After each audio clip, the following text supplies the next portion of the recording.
ఇవాళ మీరే చూస్తూ ఉన్నారు, మెడికల్ కళాశాలల ప్రైవేటీకరణను వ్యతిరేకిస్తూ వైఎస్ఆర్ కాంగ్రెస్ పార్టీ ఒక కార్యాచరణ ప్రకటించింది. ఒక స్పష్టమైన కార్యాచరణ మన నాయకుడు ప్రకటించారు.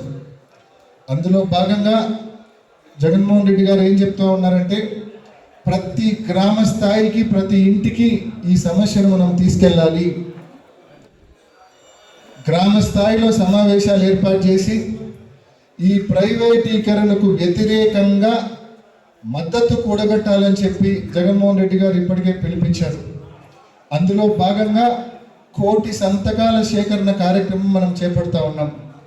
మీ అందరినీ మనవి చేస్తా ఉన్నా, గ్రామాల్లో, ప్రతి గ్రామాల్లో మన నాయకులు, కార్యకర్తలు, ఇది నిజంగా ఎంత సీరియస్ అంశం అంటే, 1,00,000 కోట్ల రూపాయలు విలువ చేసే 17 మెడికల్ కాలేజీలు ఇవాళ చంద్రబాబు నాయుడు గారు పప్పులు బెల్లాలకు ఇచ్చి పారేస్తూ ఉన్నారు ప్రైవేట్ యాజమాన్యాలకు. పులివెందుల కాలేజ్ కావాలంటే ఎంత అవసరమో తెలుసా మీకు? 50 ఎకరాలకు సంవత్సరానికి ఎంత కట్టాలో తెలుసా? చంద్రబాబు నాయుడు పెట్టిన ప్రైవేటీకరణ ప్రకారము ఏడాదికి అద్దె ఎంతో తెలుసా? పులివెందుల కాలేజీకి 5,000 రూపాయలు ఏడాదికి ఎకరాకు 100 రూపాయలు. 50 ఎకరాలు ఇంటూ 100 రూపాయలు 5,000 రూపాయలు. అంటే ఒక సంవత్సరం మొత్తానికి ప్రైవేట్ ఆ కాలేజ్ తీసుకుంటే కట్టే అద్దె ప్రభుత్వానికి కేవలం 5,000 రూపాయలు మాత్రమే. మనవాడ బిల్డింగ్లు 300 కోట్ల రూపాయల బిల్డింగ్లు ఉన్నాయి. ఎవడన్నా 300 కోట్ల రూపాయల బిల్డింగ్లు, దాదాపు ఒక 100 కోట్ల రూపాయల స్థలము, మొత్తం 400-500 కోట్ల రూపాయల ఆస్తిని ఈ మాదిరి 5,000 సంవత్సరాల అద్దెకు ఇచ్చి పారేస్తారా? ఎవడైనా బుద్ధున్నోడు ఎవడైనా ఇస్తాడా? మరి ఇక్కడ స్కామ్ అనేది స్పష్టంగా కనిపిస్తూ ఉంది కదా.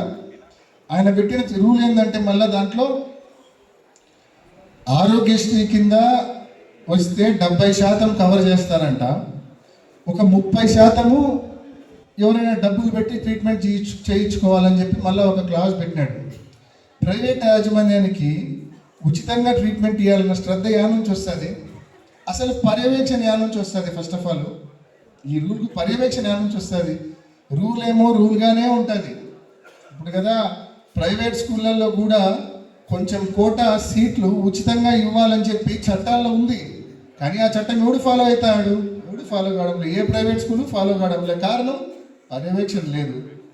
అట్లే ఈ కాలేజీలు, ఈ మెడికల్ కాలేజీలు, హాస్పిటళ్ళు ప్రైవేటీకరణ చేసిన తర్వాత ఏముంది? వాడు 20% మాత్రమే ఆరోగ్యశ్రీలో చేస్తాడు, 80% డబ్బుకు చేస్తాడు. ఏమన్నా అడిగితే మా దగ్గర బెడ్లు ఖాళీలో, డబ్బులు పెట్టి చూపించుకోండి లేకుంటే ఇలా అంటారు.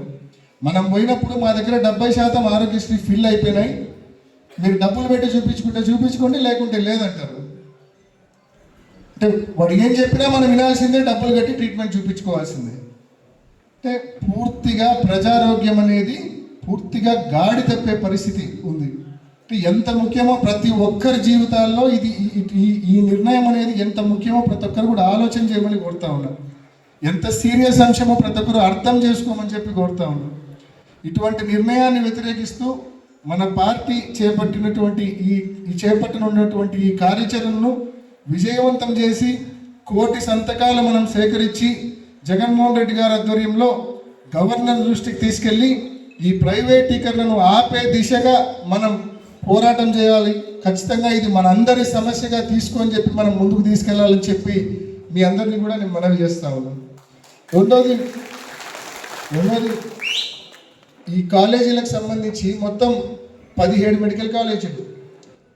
అంటే రాష్ట్రం 1923 నుంచి 2019 వరకు జగన్మోహన్ రెడ్డి గారు ముఖ్యమంత్రి అయ్యే వరకు దాదాపు 96 సంవత్సరాల్లో మన రాష్ట్రంలో ఉన్న కాలేజీలన్నీ 12 మెడికల్ కాలేజీలు మాత్రమే మన రాష్ట్రంలో ఉన్నాయి.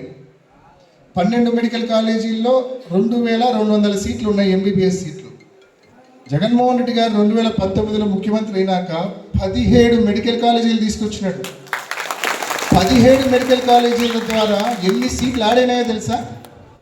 2019 వరకు మనకు ఉన్నది కేవలం 2,200 ఎంబీబీఎస్ సీట్లు అయితే, జగన్మోహన్ రెడ్డి గారు ముఖ్యమంత్రి అయినాక 2,500 ఎంబీబీఎస్ సీట్లు అదనంగా మనకు యాడ్ అయినాయి. అంటే 4,750 సీట్లు అయినాయి ఇప్పుడు. సో సీట్ల సంఖ్య పెరిగింది. MBBS సీట్లకు సంబంధించిన సంఖ్య ఆ స్థాయిలో పెరిగింది. అంటే పూర్తిగా కోవిడ్ టైంలో, క్రైసిస్ టైంలో చూసినాం. మన ప్రభుత్వ వైద్యశాలలను, గవర్నమెంట్ హాస్పిటళ్లను పటిష్టపరచకపోతే మరొకసారి విపత్తు వస్తే ఎదుర్కొనే పరిస్థితి ఉండదు. కాబట్టి జగన్మోహన్ రెడ్డి గారు ఎంతో శ్రద్ధతో 10,600 విలేజ్ క్లినిక్లు కట్టించారు. 10,600 విలేజ్ క్లినిక్లు, 600 పైచిలకు పిహెచ్సిలు కట్టించారు, కొన్ని వందల అర్బన్ హెల్త్ క్లినిక్స్ కట్టించారు. 54,000 మంది స్టాఫ్ను 2019 తర్వాత రిక్రూట్ చేసినారు ఓన్లీ మెడికల్ అండ్ హెల్త్ విభాగంలో. అంటే జగనన్న ప్రభుత్వము విద్య పైన, వైద్యం పైన ఎంత శ్రద్ధ వహించిందని చెప్పడానికి ఎన్ని కూడా ఉదాహరణలు. ఆయన తలంపు ఏంటంటే, ఆయన ఆలోచన ఏంటంటే, ఈ 17 మెడికల్ కాలేజీలు పూర్తయితే పాత 12 మెడికల్ కాలేజీలు కూడా కలుపుకుంటే మొత్తము 29 కాలేజీలు అవుతాయి. ఈ 29 కాలేజీలు మన రాష్ట్రంలో ఉన్న పార్లమెంట్ స్థానాలన్నీ 25, మన రాష్ట్రంలో ఉన్న జిల్లాలన్నీ 26, 26 జిల్లాలకు 29 మెడికల్ కాలేజీలు. అంటే ఒక్కొక్క జిల్లాకు ఒక్కొక్క కాలేజీని ఇంటగ్రేట్ చేయాలా. ఆ జిల్లాలోని పిహెచ్సిలకు కానీ, లేకుంటే జగన్మోహన్ రెడ్డి గారు కట్టించిన విలేజ్ హెల్త్ క్లినిక్లకు కానీ ఈ మెడికల్ కాలేజీని ఇంటగ్రేట్ చేయాలా. ఎక్కడికెక్కడ విలేజ్ హెల్త్ క్లినిక్ నుంచి మెడికల్ కాలేజీకి, ఆ జిల్లా మెడికల్ కాలేజీకి కనెక్షన్ ఉండాలా. ఈ మాదిరి ప్రజల ఆరోగ్యం పట్ల ఎంతో శ్రద్ధ చూపి ఇటువంటి నిర్ణయాలు తీసుకొని వేలాది కోట్ల రూపాయలు నాబార్డుతో ఫండ్ టైఅప్ చేసినారు. 8,000 కోట్ల రూపాయలు అవసరం ఈ మెడికల్ కాలేజీల నిర్మాణానికి. జగన్మోహన్ రెడ్డి గారు ముఖ్యమంత్రిగా ఉండగానే 3,000 కోట్ల రూపాయలు ఖర్చు పెట్టినారు. మిగిలింది 5,000 కోట్ల రూపాయలు. ఈ 5,000 కోట్ల రూపాయలు నాబార్డు టైఅప్ ఉంది. 50 ఏళ్ల పాటు వడ్డీ లేని రుణం. మనం ఆ రుణం ఇప్పుడు 5,000 కోట్లు నబార్డు నుంచి వాడుకున్నా నెక్స్ట్ 50 ఏళ్ళు మనం వడ్డీ కట్టాల్సిన పని లేదు. 50 ఏళ్ళ తర్వాత మన ప్రభుత్వం వడ్డీ కట్టాలి.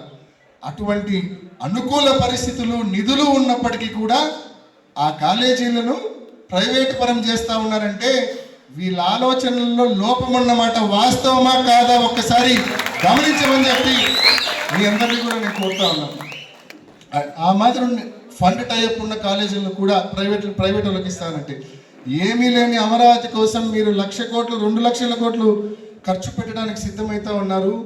కోట్ల మంది ప్రజలకు సంబంధించిన ఆరోగ్యానికి, వైద్యానికి సంబంధించిన అంశము, ఇంత ముఖ్యమైన అంశానికి 5,000 కోట్ల రూపాయలు పెట్టాలంటే మీకు మనసు రావడం లేదంటే మీ మనసు ఎటువంటిదో ప్రజలకు అర్థమవుతా ఉంది. నిజంగా కేవలం 5,000 కోట్లు 5 సంవత్సరాల్లో ఎందుకు పెట్టలేరు?